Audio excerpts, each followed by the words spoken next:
Welcome to जुनून batch. बच्चों, आप लोग कैसे हैं? हम लोग रे ऑप्टिक्स का पार्ट 1 पढ़े थे, जिसमें प्लेन मिरर के बारे में समझे थे। अब ये रे ऑप्टिक्स का पार्ट 2 है, जिसमें हम लोग स्फेरिकल मिरर के बारे में समझेंगे। जिसमें आपको पता है कि दो टाइप का मिरर होता है, कॉन्केव एंड कॉन्वेक्स मिरर। तो ये स्फीयर का एक टुकड़ा होता है। स्फीयर कहीं से भी हम लोग कट करेंगे तो स्फीयर का एक टुकड़ा होगा, जिसको हम लोग बोलेंगे कॉन्केव या कॉन्वेक्स। अब कॉन्केव कब बोलेंगे? कॉन्केव आप तब बोलिए जब रिफ्लेक्टिंग सरफेस, ये पॉलिश किया हुआ है, जो आपको रेड लाइन से दिखाया गया है, ये पॉलिश पार्ट है। इधर से इसको पॉलिश किया गया, मतलब इधर ओपेक है, और जिधर ट्रांसपेरेंट है मतलब ये रिफ्लेक्टिंग सरफेस है। रिफ्लेक्टिंग सरफेस और सेंटर, स्फीयर का सेंटर अगर एक ही साइड में है तो इसको बोलते हैं हम लोग कॉन्केव मिरर। अगर रिफ्लेक्टिंग सरफेस इस साइड में है और सेंटर उल्टे साइड में, तो इसको बोलते हैं हम लोग कॉन्वेक्स मिरर। कॉन्वेक्स मिरर ऐसे बीच में निकला हुआ रहता है और कॉन्केव मिरर बीच में धंसा हुआ रहता है।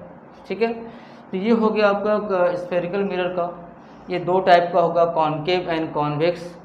अब हम लोग इसमें सब इसको शुरू करने से पहले कुछ हम लोग टर्म्स पढ़ लें, कुछ टर्म्स एंड डेफिनेशन है, बेसिक चीज़ें पढ़ ले, क्योंकि रे ऑप्टिक्स का दूसरा नाम है ज्योमेट्रिकल ऑप्टिक्स। तो आपने 9th-10th में ज्योमेट्री पढ़ा होगा।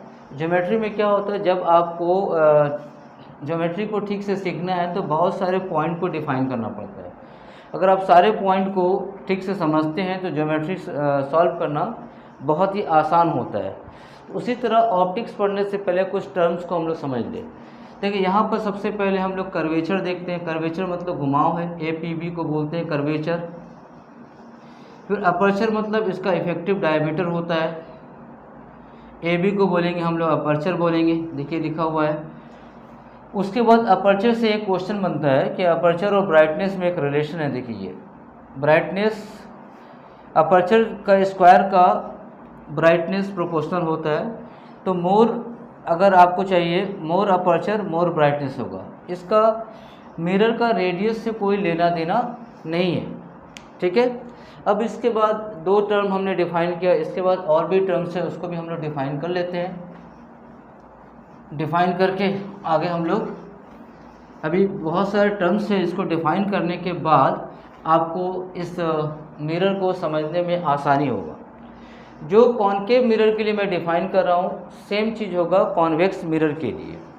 सेम चीज़ आप कॉन्वेक्स मिरर के लिए डिफाइन करेंगे। जैसे 3 नंबर पॉइंट होगा पोल। पोल बोलते हैं mid point of mirror. Mid point of mirror को बोलते हैं हम लोग पोल। तो मिड पॉइंट ऑफ मिरर क्या होता है, इसको बोलते हैं, P को बोलते हैं पोल। ठीक है, और जहाँ O होगा 4 number centre of curvature. Centre of curvature जिसको हम लोग C से डिनोट करते हैं, इसको C लिख देते हैं, कर्वेचर। ये होता है geometrical centre of sphere. Centre of sphere, इसको बोलते हैं हम लोग सेंटर ऑफ कर्वेचर। ये पोल हो गया, ये सेंटर ऑफ कर्वेचर हो गया। 5th पॉइंट में आएगा प्रिंसिपल एक्सिस। प्रिंसिपल एक्सिस, ठीक है। ये प्रिंसिपल एक्सिस क्या होगा, ये होगा पोल और सेंटर ऑफ कर्वेचर को मिलाने वाला लाइन। इट इज द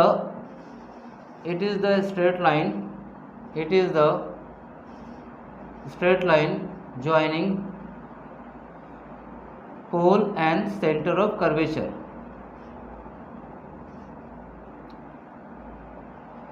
क्योंकि बाद में हम लोग ये सारे टर्म्स का ज़रूरत पड़ेगा, तो एक बार इसको डिफाइन कर लेते हैं तो बाद में समझने में आसानी होगा। तो 5 नंबर पॉइंट हुआ प्रिंसिपल एक्सिस, इसको बोलेंगे, जो ब्लू लाइन से दिया हुआ है इसको बोलते हैं प्रिंसिपल एक्सिस।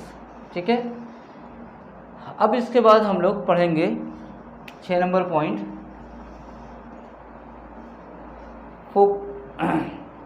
फोकस किसको बोलते हैं। 6 नंबर पॉइंट है फोकस किसको बोलते हैं, जो बहुत ही इंपॉर्टेंट पॉइंट है।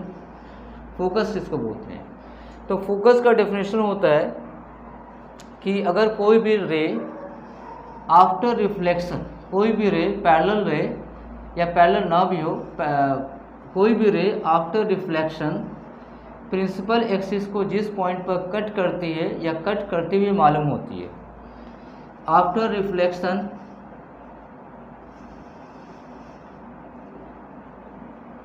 रे converges or diverges from a point on principal axis known as focus। अब इसको थोड़ा हम लोग देख लेते हैं कि फोकस को कैसे डिफाइन किया जाता है। बहुत इंपॉर्टेंट पॉइंट है ये। आप देखिए यहाँ पर हम लोग इसको डिफाइन करते हैं। डिफाइन तो हो गया, डायग्राम से समझते हैं कि ये फोकस है क्या। आप लोग पॉज करके लिख लीजिएगा। देखिए फोकस, अगर हम लोग एक मिरर बनाते हैं और एक हम लोग कॉन्वेक्स मिरर बनाते हैं, एक कॉन्केव मिरर है। देखिए ये कॉन्वेक्स मिरर है। यहाँ पे जो रे आएगा, जो मिरर से टकराएगा, टकराने के बाद प्रिंसिपल एक्सिस को जिस पॉइंट पर कट करेगा उसको हम लोग फोकस बोलेंगे। या आप कॉन्वेक्स मिरर में बोल सकते हैं, कोई भी रे प्रिंसिपल एक्सिस का पैरेलल है तो रिफ्लेक्शन होकर ऊपर की तरफ जाएगा। जब इसको हम लोग पीछे लाइन को खींचेंगे तो यहाँ से इस पॉइंट से, प्रिंसिपल एक्सिस का इस पॉइंट से डाइवर्ज होता हुआ मालूम होगा, तो इसको बोलते हैं हम लोग, इसको भी फोकस बोलते हैं। तो फोकस का यही दो डेफिनेशन है जो लेंस में भी काम आएगा। लेंस में प्राइमरी सेकेंडरी फोकस होता है, उसको समझने में आपको हेल्प मिलेगा। तो फोकस का डेफिनेशन क्या हुआ? कोई भी रे प्रिंसिपल एक्सिस का पैरेलल है, आफ्टर रिफ्लेक्शन प्रिंसिपल एक्सिस को जिस पॉइंट पर कट करती है या जिस पॉइंट पर कन्वर्ज होती है या जिस पॉइंट से डाइवर्ज होती हुई मालूम होती है उसको फोकस बोलते हैं। ठीक है। उसके बाद आ जाइए focal 7 number point, focal length, जो बहुत इंपॉर्टेंट है। हम लोग स्मॉल एफ से इसको डिनोट करते हैं। फोकल लेंथ होता है पोल और फोकस के बीच की दूरी, दोनों में पोल बनेगा। It is the distance between pole and focus. Pole और फोकस की जो दूरी होगी, डिस्टेंस होगी, उसको हम लोग फोकल लेंथ बोलेंगे। यहाँ पे PF ही फोकल लेंथ है। बाद में साइन कन्वेंशन समझाएंगे, उससे पहले आप कॉन्वेक्स कॉन्केव का फोकल लेंथ ऑफ कॉन्वेक्स क्या होगा, पॉजिटिव या negative. Focal length of concave क्या होगा, पॉजिटिव या नेगेटिव। तो फोकल लेंथ ऑफ कॉन्वेक्स होगा नेगेटिव और कॉन्वेक्स होगा पॉजिटिव, कॉन्केव होगा नेगेटिव।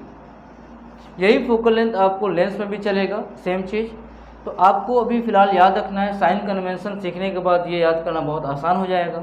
तो अभी आप ऐसे याद रखिए कि ये जो क्रॉस है ना, इसको आप रोटेट करा दीजिए तो आपको प्लस दिखेगा, तो याद करने में आपको आसानी होगा। आप आराम से याद कर लेंगे कि कॉन्वेक्स का फोकल लेंथ पॉजिटिव होता है।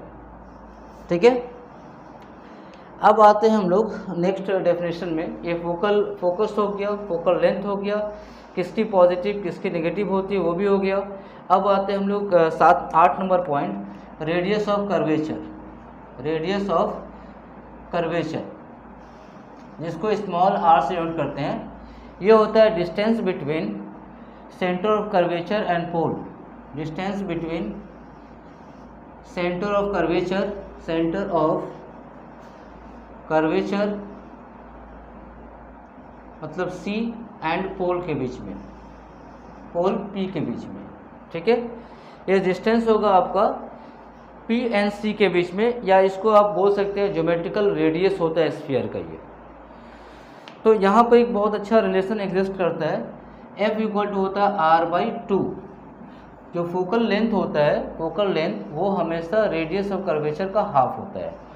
ये आगे न्यूमेरिकल में बहुत जगह काम आएगा। ठीक है। तो ये हो गया हम लोग का 8 नंबर पॉइंट। हम लोग आते हैं 9 नंबर पॉइंट, फोकल प्लेन पढ़ते हैं। फोकल प्लेन क्या होता है?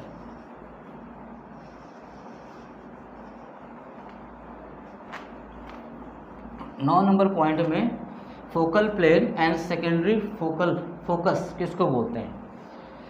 तो सबसे पहले हम लोग पढ़ते हैं point number 9, focal plane. Focal plane किसको बोलते हैं? देखिए, हम कॉन्वेक्स कॉन्केव दोनों में ही होगा। फोकल प्लेन ऐसा प्लेन है जिसमें फोकस होता है और ये प्रिंसिपल एक्सिस का परपेंडिकुलर एक प्लेन होता है। प्रिंसिपल एक्सिस का परपेंडिकुलर एक प्लेन होता है जिसमें फोकस लाई करता है। ठीक है, ऐसा प्लेन जो प्रिंसिपल एक्सिस का, ये प्रिंसिपल एक्सिस है, इसका ऐसे प्लेन होगा, परपेंडिकुलर प्लेन होगा और इसमें ही फोकस होगा, फोकस से पास करेगा। तो इसको लिख सकते हैं, it is the perpendicular plane to the principal axis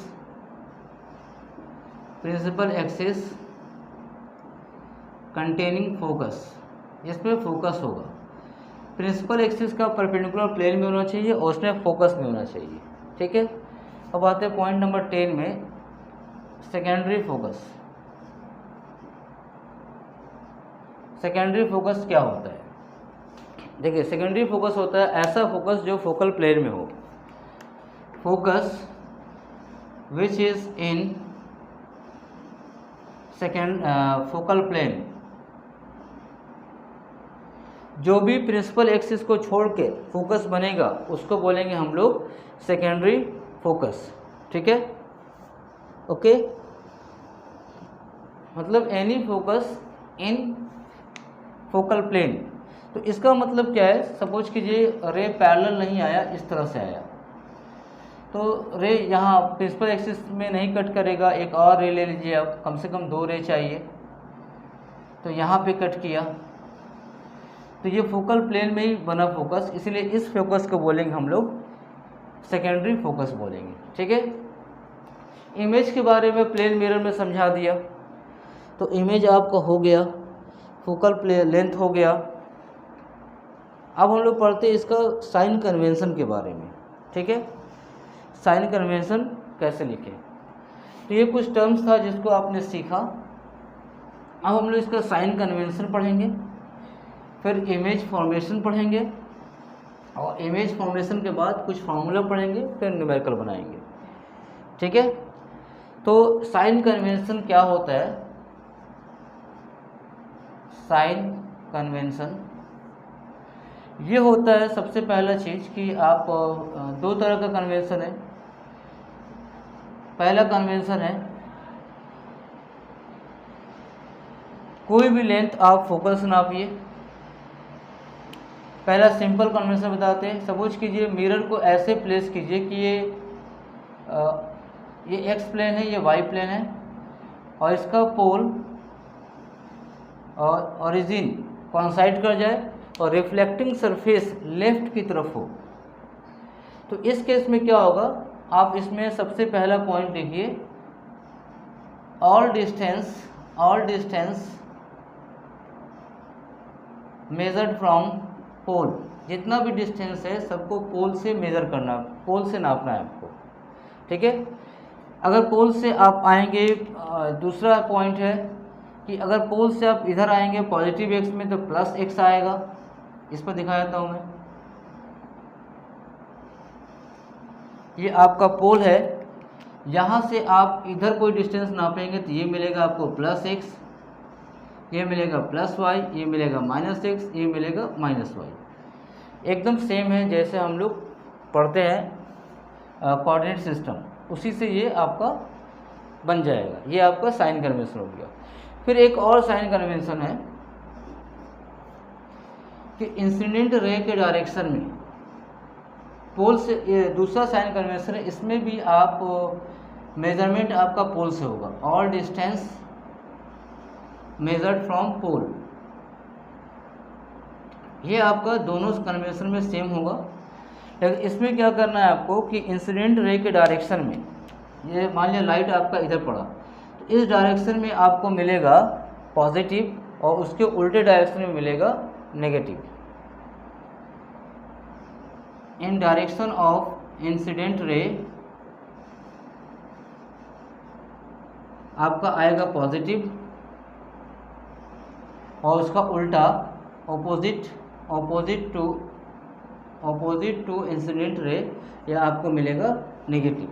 यानी कि इंसिडेंट रे का डायरेक्शन में आपको पॉजिटिव मिलेगा और यहाँ फिर मिलेगा नेगेटिव। तो ये आपको जब 2 मिरर का क्वेश्चन आएगा, अगर सिंगल मिरर आ रहा है तो कोई प्रॉब्लम नहीं, आप इससे बना सकते हैं। देखिए आराम से इसमें ये भी देखिए दोनों तरफ हम जैसे इसको प्लेसमेंट किए हैं उसके हिसाब से दोनों से आपका एक ही तरह का बन गया।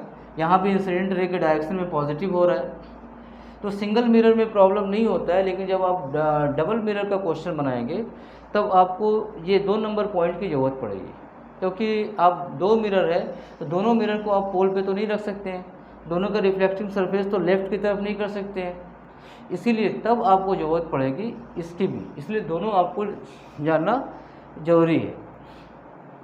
ठीक है, तो साइन कन्वेंशन हो गया। अब देखते हैं इसमें इमेज फॉर्मेशन कैसे कर सकते हैं हम लोग। इमेज फॉर्मेशन कैसे होगा, आज हम लोग इसका मिरर का पूरा बेसिक पढ़ लेंगे और कुछ न्यूमेरिकल्स बना लेंगे, फिर हम लोग रिफ्रैक्शन में चले जाएंगे लेंस पढ़ने के लिए। रिफ्रैक्शन बहुत बड़ा चैप्टर है, बहुत सारे टॉपिक्स है उसमें। तो यहाँ पे हम लोग नेक्स्ट पढ़ेंगे image formation, rule of image formation. Image formation, image आप बनाएंगे तो उसका रूल क्या है। रूल अगर आप समझ लेंगे तो आप इमेज फॉर्मेशन खुद भी बना सकते हैं, कोई परेशानी नहीं है। तो रूल क्या क्या है, सबसे पहला रूल है, आप ये 2-3 बातें याद रखेंगे तो काम हो जाएगा। अगर कोई भी ray parallel to principal axis है तो वो फोकस से ही पास करेगा, ये फिक्स है। दूसरा रे, अगर कोई भी रे अगर फोकस से जा रहा है, कोई भी रे अगर फोकस से पास कर रहा है तो वो आफ्टर रिफ्लेक्शन प्रिंसिपल एक्सिस का पैरेलल हो जाएगा। ठीक है, तीसरा पॉइंट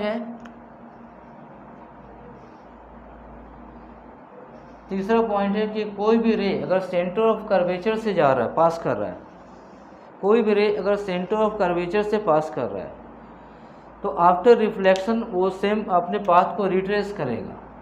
ऐसे जा रहा है तो अपने पाथ को रिट्रेस करेगा। रिट्रेस इसलिए करेगा कि आप देखिए ये एंगल ऑफ इंसिडेंस यहाँ पे आपका 0 डिग्री बनेगा, क्योंकि ये स्फीयर है ना, स्फीयर में आप सर्कल में पढ़े होंगे कि टेंजेंट और नॉर्मल इसके बीच में एंगल 90 बनता है। तो जब ये 0 डिग्री पड़ेगा, लॉज ऑफ रिफ्लेक्शन का मतलब है ये नॉर्मल के साथ 0 डिग्री बनाएगा, ये तो नॉर्मल हो जाएगा। अगर ये सर्कल टाइप का कुछ है, स्फीयर है, तो ये वाला पार्ट जो पॉइंट से पास कर रहा है इसको हम लोग बोलते हैं नॉर्मल 90 डिग्री। इसका मतलब यहाँ पे एंगल ऑफ इंसिडेंस 0 हो जाएगा। तो जा रहा है 0 पे तो लॉज ऑफ रिफ्लेक्शन क्या बोलता है, आएगा भी 0 पर, इसलिए अपने पाथ को रिट्रेस करता है। 4 नंबर पॉइंट है, 4 नंबर पॉइंट ये है कि अगर कोई भी रे प्रिंसिपल एक्सिस से जा रहा है तो इसी लाइन में जाएगा, इसको हम लोग बोलते हैं यहीं से वापस आ जाएगा, इसको बोलते हैं हम लोग पॉइंट नंबर 4। तो ये चारों पॉइंट का हेल्प से हम लोग इमेज फॉर्मेशन कर सकते हैं। अब इमेज फॉर्मेशन का क्या क्या कहाँ करना वो देखते हैं। ऑप्टिक्स में अगर स्फेरिकल मिरर में आपने इमेज फॉर्मेशन कर लिया, खुद से बना लिया और सारे पोजीशन आपको याद है, तो आपका काम हाफ डन हो जाता है। क्योंकि जितने भी न्यूमेरिकल्स आते हैं या क्वेश्चंस आते हैं सब इससे ही रिलेटेड आते हैं। आपका हाफ डन इस चैप्टर का मेन पॉइंट यही है कि इमेज फॉर्मेशन करना। तो हम लोग पहले कॉनकेव के लिए इमेज फॉर्मेशन करेंगे। तो इमेज जब फॉर्मेशन करेंगे तो 3 बातों का हम लोग इसमें इंफॉर्मेशन देंगे। पहला चीज़ ऑब्जेक्ट पोजीशन कहाँ रखना है, ऑब्जेक्ट कहाँ रखना है। दूसरा इमेज कहाँ बना, इमेज पोजीशन कहाँ, इमेज कहाँ बना। फिर नेचर ऑफ द इमेज क्या होगा, नेचर ऑफ द इमेज क्या होगा। तो नेचर बोलने का मतलब यहाँ पे क्या क्या आएगा। नेचर बोलने का मतलब आप रियल है या वर्चुअल है ये आपको देखना होगा। दूसरा आपको साइज़ देखना होगा, मतलब मैग्नीफिकेशन देखना होगा, जो बाद में हम लोग पढ़ेंगे मैग्नीफिकेशन क्या होता है, मैग्नीफिकेशन देखना होगा। और रियल और देखना होगा आपको इरेक्ट है या इन्वर्टेड है। ठीक है, मैग्नीफिकेशन में आप लिखेंगे दो तरह का होगा, या तो आपका मैग्नीफाइड होगा मतलब बड़ा होगा, या तो डिमिनिश्ड होगा, छोटा होगा। ठीक है, तो जब भी कॉनकेव मिरर या कॉन्वेक्स मिरर का आप ऑब्जेक्ट पोजीशन मतलब इमेज फॉर्मेशन करने जाएंगे तो आपको इतना सारा इन्फॉर्मेशन हर एक इमेज के लिए आपको पास आउट करना होगा या समझना होगा। तो ऑब्जेक्ट पोजीशन क्या क्या होता है वो देख लेते हैं हम लोग। पहले कॉनकेव मिरर देख रहे थे हम लोग। कॉनकेव मिरर का इमेज ऑब्जेक्ट पोजीशन क्या क्या है देखिए। इसको पोल बोलते हैं, ये फोकस है, ये सेंटर ऑफ कर्वेचर है, और ये चला जा रहा है इन्फिनिटी। ठीक है, ये चला जा रहा है बहुत दूर इन्फिनिटी पे। ठीक है, तो इसका पोजीशन क्या क्या होगा। इन्फिनिटी मतलब सनलाइट हम लोग बोल सकते हैं, सन का रे। तो पहला पोजीशन तो आप इन्फिनिटी पर रख दीजिए, दूसरा पहला पोजीशन आप रख दीजिए इन्फिनिटी पे, दूसरा इन्फिनिटी और सी के बीच में, तीसरा सेंटर ऑफ कर्वेचर पे, चौथा सी और एफ के बीच में, पांचवा फोकस के ऊपर, छठा पी और पोल एंड फोकस के बीच में। तो ये टोटल आपके पास 6 तरह के पोजीशन आ गए।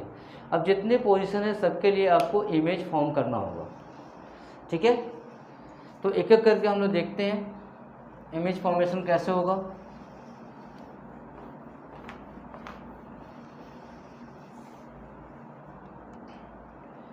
देखिए, पहला पोजीशन है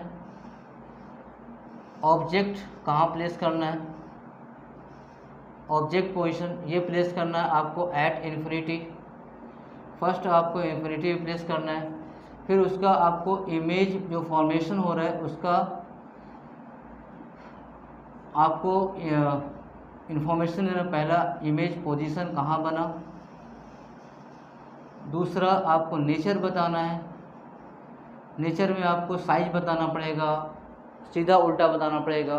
तो आप याद रखिएगा, रियल इमेज हमेशा उल्टा होगा, वर्चुअल इमेज हमेशा सीधा होगा। वर्चुअल इमेज का मतलब डॉट लाइन से मिलके बना होगा। तो पहला पोजीशन के लिए हम लोग बनाते हैं डायग्राम। तो इमेज को आप कहाँ रखेंगे, ये फोकस है, ये सी है। तो इमेज आप बहुत दूर रखेंगे, हमारे सन का रे सब मुश्किल ऐसे आ रहा है, बहुत दूर है। तो यहाँ से जो रे आएगा, यहाँ से जो ये ऑब्जेक्ट है तो ऑब्जेक्ट से रे निकलेगा। तो किसी दो रे से हम लोग इमेज फॉर्म कर सकते हैं। तो एक रे निकला तो ये आपका पास करेगा, इन्फिनिटी पे आ रहा है तो बहुत दूर से आ रहा है, तो यहाँ पर नहीं रख सकते हम लोग, बहुत दूर से आ रहा राइट सन का रे, तो ऐसे रखेंगे। तो ये रे पास करेगा यहाँ से फोकस से, क्योंकि प्रिंसिपल एक्सिस से पैरेलल है। आप इमेज फॉर्मेशन का रूल देख के इसको बनाइए या उसको समझ के बनाइए। दूसरा रे आपका आएगा, एक और पैरेलल रे ले सकते हैं हम, ऊपर कहीं भी ले सकते हैं, यहाँ से बनाने से आसानी होगा थोड़ा। तो आफ्टर रिफ्लेक्शन ये भी फोकस से पास करेगा। यानी कि अगर ऑब्जेक्ट इन्फिनिटी पे अगर हो, ऑब्जेक्ट अगर इन्फिनिटी पे हो तो आपका इमेज बनेगा एट फोकस। एट फोकस ये रियल बनेगा, क्योंकि रियल कट कर रहा है, यहाँ पे लाइन बढ़ाने से नहीं मिल रहा है, तो रियल कट कर रहा है तो रियल बनेगा। रियल इमेज बनेगा, छोटा बनेगा, डिमिनिश्ड होगा, और इसको लिखेंगे इरेक्ट होगा।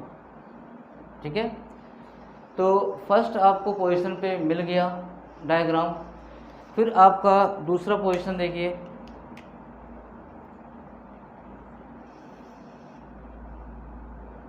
दूसरा पोजीशन क्या है, सी और एफ के बीच में रखना है आपको। यहाँ पर फोकस है, यहाँ पे सी है, सी और एफ के बीच में रखना है। तो सी और एफ के बीच में रखेंगे तो ये रे, एक रे लीजिए आप, फोकस से पास करेगा, ये तो फिक्स है, सब में काम आएगा। और दूसरा रे देखिए सेंटर ऑफ कर्वेचर से पास करा सकते हैं आप, या फोकस से भी, दोनों ऑप्शन आपके पास है। तो इससे पास कराएंगे तो ये वापस ये अपने पाथ को रिट्रेस करेगा। तो यहाँ पे इमेज उल्टा बनता हुआ दिखाई पड़ रहा है और रियल कट कर रहा है। तो यहाँ पर आपका पोजीशन क्या होगा, इसमें पोजीशन होगा between C and F, centre of curvature और एफ के बीच में बनेगा। नेचर क्या होगा, रियल कट कर रहा है यहाँ पे तो रियल बनेगा। और डिमिनिश्ड अभी भी छोटा है, देखिए अगर हम इस पॉइंट को ए बोले इसको बी, तो यहाँ पे ए डैश आ जाएगा, यहाँ पे बी डैश आ जाएगा, तो रियल डिमिनिश्ड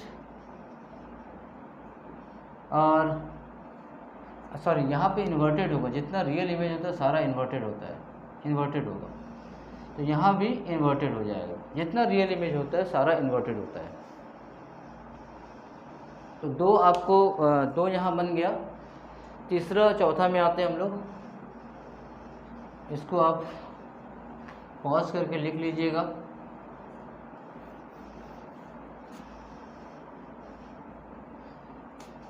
तीसरा पोजीशन क्या होगा, थर्ड पोजीशन,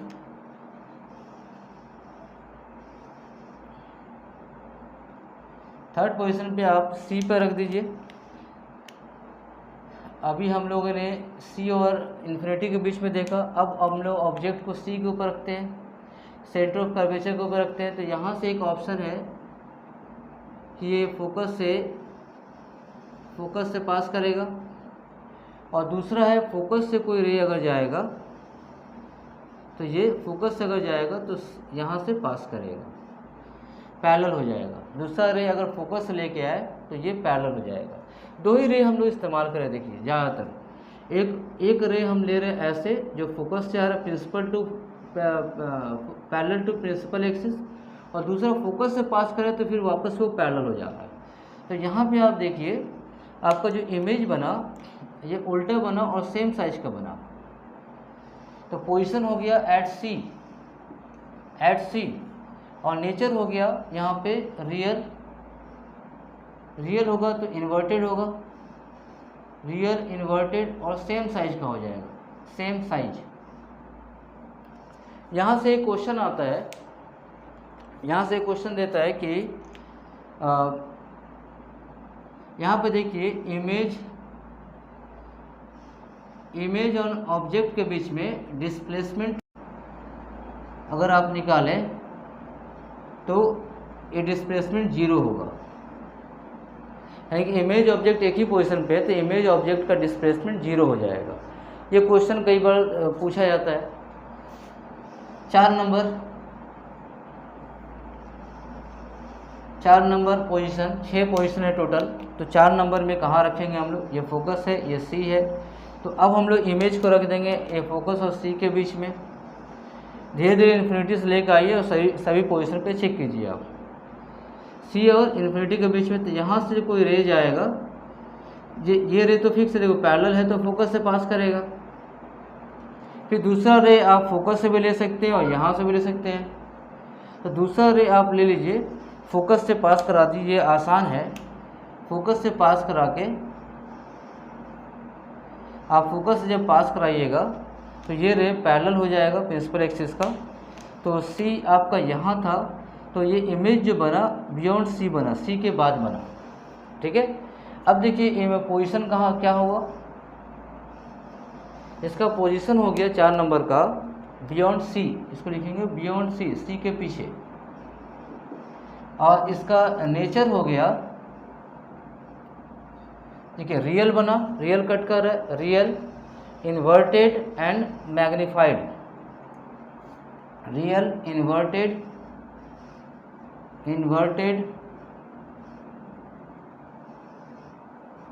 एंड मैग्नीफाइड मतलब बड़ा बना, उसको इनलार्ज भी बोलते हैं, इनलार्ज हो जाना, बड़ा हो जाना, ठीक है। तो 4 पोजीशन के लिए हम लोगों ने यहाँ पे इमेज फॉर्मेशन कर लिया। हम लोग आते हैं 5 और 6 पोजीशन पे।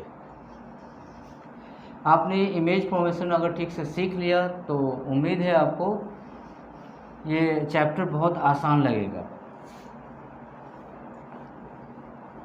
कि इसका बैकबोन है इमेज फॉर्मेशन, जिसको आता है इसको बोला जाता है बैकबोन इसका, इस चैप्टर का। इमेज जानते हैं तो आप लोग हर तरह का आंसर कर सकते हैं। दूसरा 5वां पोजीशन है, आप फोकस पे रख दीजिए, ये फोकस ये सी है, फोकस पर रख दीजिए इमेज को, ऑब्जेक्ट को। ऑब्जेक्ट अगर फोकस पर रहेगा तो इससे जो रे निकलेगा, एक रे फोकस से जाएगा, एक रे फोकस से जाएगा, और दूसरा ये देखिए सेंटर ऑफ कर्वेचर से जाएगा। दूसरा ऑप्शन देखिए फोकस, 3 ऑप्शन से हम लोग बना रहे हैं डायग्राम। एक हम लोग प्रिंसिपल एक्सिस का पैरेलल ले रहे हैं तो फोकस से पास कर रहा है, और दूसरा फोकस से पास करा रहे हैं तो पैरेलल हो जा रहा रे। तो यहाँ पर देखिए जो कैंडल सपोज कीजिए रखा हुआ है, तो कैंडल ऐसे रखा हुआ है तो ऊपर में रे जो जा रहा है, कैंडल का लाइट कभी यहाँ से उसका फुट से नहीं निकलेगा, इसीलिए ये ऑप्शन हमारे पास नहीं है। तो दूसरा ऑप्शन क्या है कि सेंटर ऑफ कर्वेचर देखिए पास कराइए। तो सेंटर ऑफ कर्वेचर से जानते हैं हम लोग, जैसे रे जाएगा अपने पाथ को रिट्रेस करेगा। तो इसको बोलेंगे इमेज बनेगा एट इन्फिनिटी, इमेज बनेगा एट इन्फिनिटी। ये रियल होगा, इन्वर्टेड होगा एंड इनलार्ज्ड होगा, बहुत बड़ा बनेगा इमेज, इनलार्ज्ड होगा, ठीक है। इसके बाद मैग्नीफाइड भी लिख सकते हैं या इनलार्ज भी लिख सकते हैं। लास्ट पोजीशन है, लास्ट पोजीशन है यहाँ पे फोकस, यहाँ पे सी है। तो हम लोग इमेज को प्लेस करेंगे between pole and focus, pole and focus के बीच में। तो पोल एंड फोकस के बीच में पास कराएंगे तो पहला हमारा पहला ऑप्शन तो है, एक ही ऑप्शन सब में यूज़ कर रहे हैं हम लोग। ये पैरेलल टू फोकस होगा, पैरेलल टू प्रिंसिपल एक्सिस होगा तो वापस फोकस से पास करेगा। दूसरा है कि अगर हम लोग सी से पास कराएं, सी से पास कराएं तो ये देखो पीछे की तरफ फैलता हुआ जा रहा है, इसका मतलब हम जब इसको आगे बढ़ाएंगे डॉट लाइन से तो आगे कटता कहीं ना कहीं कटेगा, ये जहाँ पे कटेगा वहाँ पे इमेज फॉर्म होगा। तो इस इमेज को बोलेंगे हम लोग वर्चुअल इमेज, ठीक है। तो पोजीशन मिला बिहाइंड द मिरर, इसको बोलते हैं बिहाइंड द मिरर, और इसका नेचर में बोलेंगे वर्चुअल, इरेक्ट एंड इनलार्ज्ड, मतलब मैग्नीफाइड। तो पहला कॉनकेव मिरर में एक ही जगह वर्चुअल बनता है जो पोल एंड फोकस के बीच में होता है, और बाकी सब जगह रियल इमेज बनते हैं, ठीक है। देखिए अब हम लोग इमेज फॉर्मेशन करेंगे कॉन्वेक्स मिरर में, कॉन्वेक्स मिरर। तो कॉन्वेक्स मिरर में इमेज फॉर्म करेंगे तो इसमें 2 ही पोजीशन होता है। एक होता है आप फोकस पर रखिए, ये फोकस है, ये सी है, ये पी है। तो आप एक ही एक्चुअली एक ही होता है फोकस पे, तो आप अगर रखते हैं तो कॉन्केव या कॉन्वेक्स तो एक ही बनेगा। यहाँ पर अगर पोल एंड फोकस के, पोल एंड इन्फिनिटी के बीच में कहीं भी इमेज आप रखते हैं, कहीं भी इमेज रखेंगे तो इसका इमेज जो फॉर्मेशन होगा वो हम लोग देखते हैं। ये रे ऐसे जाएगा तो ये वापस चला जाएगा, वापस जाएगा, इसको अगर आगे बढ़ाएंगे तो ये फोकस से जाता हुआ मालूम होगा। दूसरा सी और इससे सेंटर ऑफ कर्वेचर से पास कराइए, तो यहाँ से कोई रे जाएगा तो वापस आ जाएगा। तो यहाँ पे देखिए, यहाँ पे जो आपका बन रहा है ये फोकस है और इमेज बन रहा है आपका इसमें बिटवीन P एंड F। तो ऑब्जेक्ट पोजीशन आप लिख लीजिए, ऑब्जेक्ट पोजीशन, फिर हम लोग लिखेंगे इमेज पोजीशन और उसका नेचर। इमेज पोजीशन और इसका नेचर। तो ऑब्जेक्ट पोजीशन क्या होगा, but anywhere in front of mirror, कहीं भी रखिए। इमेज पोजीशन होगा between pole and focus. Nature कैसा होगा, नेचर होगा वर्चुअल, तो बढ़ाने से देखिए डॉट लाइन से मिला है, वर्चुअल, इरेक्ट एंड डिमिनिश्ड, छोटा होगा ऑलवेज। तो कॉन्वेक्स मिरर में ऑलवेज इमेज छोटा बनता है, ठीक है। तो यहाँ पर use of convex mirror and concave mirror भी पढ़ लेते हैं। ये नीट के लिए सारे बेसिक चीज़ों का जानना जरूरी है, कोई भी बेसिक चीज़ आप छोड़ के नहीं जा सकते हैं। तो use of concave mirror. Concave mirror का यूज़ कहाँ कहाँ होता है? एक नंबर डेंटिस्ट जो होते हैं वो यूज करते हैं। दूसरा स्ट्रीट लैम्प में होता है। ठीक है, इतना दो काफ़ी है। जो रास्ते में लगा रहता है लैम्प, उसमें जो मिरर होता है वो कॉनकेव होता है। कॉनकेव इसलिए होता है कि वो थोड़ा सा डाइवर्ज कर रे ज़्यादा दूर तक फैले। अच्छा, उसके बाद कॉन्वेक्स मिरर का यूज़ हम लोग करते हैं जितने भी व्हीकल्स होते हैं, कार वगैरह गाड़ी व्हीकल्स में, एज ए साइड मिरर। इसका क्यों इस्तेमाल करते हैं, इसका रीज़न क्या है, इसको लिख देते हैं। रीज़न होता है ये पहला ग्रेटर व्यू का मतलब क्या होता है, और दूसरा होता है ऑलवेज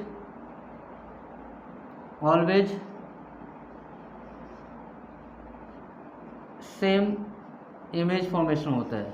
सेम इमेज फॉर्मेशन मतलब क्या है, पहले दूसरा पॉइंट समझ लेते हैं। अभी इमेज फॉर्मेशन हमने देखा, इमेज फॉर्मेशन में देखा कि कहीं भी आप कॉन्वेक्स मिरर के सामने आप ऑब्जेक्ट रखें, इमेज आपका एक ही जगह फॉर्म होगा। इमेज आपका छोटा वर्चुअल होगा, छोटा होगा, और इसका मतलब है कि इमेज का फॉर्मेशन जब भी होगा यहाँ पे तो एक जैसा होगा, तो जो गाड़ी चला रहे हैं लोग, ड्राइवर हैं, उनको आसानी होगी। दूसरा ग्रेटर व्यू है। ग्रेटर व्यू आप अपने आँख से समझ सकते हैं। हम लोग का आँख का जो शेप है ना कॉन्वेक्स है, बीच में निकला हुआ है। इससे क्या होता है, ग्रेटर व्यू है। आप चारों तरफ ऐसे थोड़ा सा आँख ऐसे करने से आप चारों तरफ देख सकते हैं। लेकिन अगर कॉन्केव होता तो बीच में धंसा होता, बीच में अंदर की तरफ होता, तो इससे क्या होता कि आप सामने देख पाते और दाएं बाएं देख नहीं पाते। तो इसको बोलते हैं हम लोग ग्रेटर व्यू।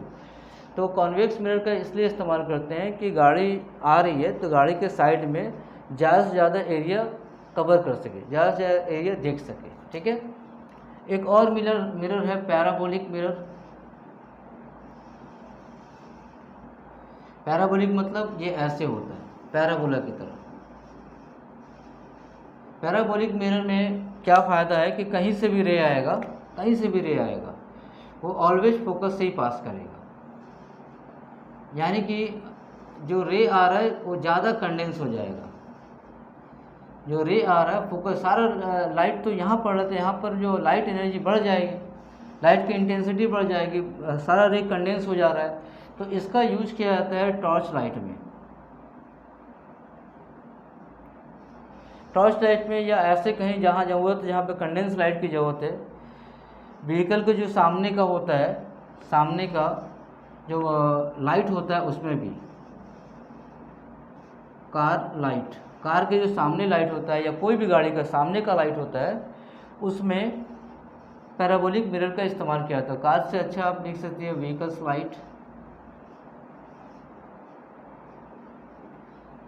तो ये आपने यूज़ सीख लिया। अब इसके बाद सीखेंगे हम लोग कि इसमें फॉर्मूला क्या क्या यूज कर सकते हैं।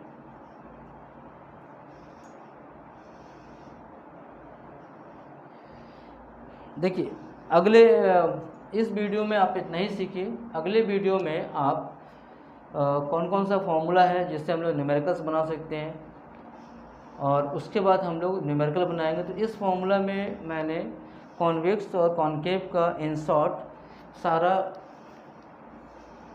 टॉपिक क्लियर कर दिया। अगले फॉर्मूला में हम लोग फॉर्मूला पढ़ेंगे, मैग्नीफिकेशन कितने तरह का होता है वो पढ़ेंगे, फिर उससे रिलेटेड न्यूमेरिकल्स बनाएंगे। ठीक है, तो आज यही तक रखते हैं। Thank you for watching.